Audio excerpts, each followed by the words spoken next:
Is this a real mosaic? Is this real? What about this? None of those things are real.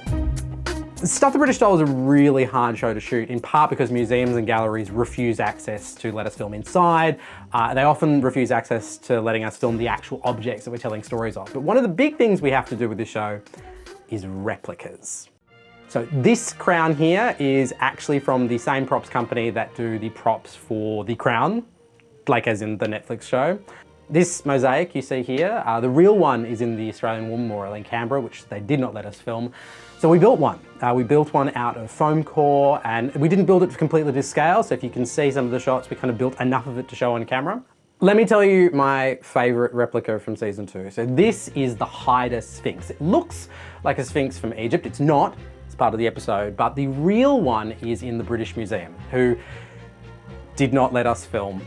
So we commissioned an incredible life-sized wooden carving replica by a carver in Toronto. We had a location booked in London, and we organised to have this Haida Sphinx sent from Toronto to London. But we only had a set period of time we could film in London before we had to go on to film in the Amazon.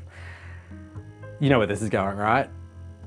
It didn't arrive in time, shipping delays. So we ended up with this situation where we were flying down to the Amazon and the Sphinx was sitting somewhere in London. The next available opportunity to film it was in Australia when I got back. Have you ever tried sending something wood to Australia? It's hard. We had to get it professionally fumigated before you could pack it in a package and even send it to Australia. But is Border Force going to let the Sphinx into Australia?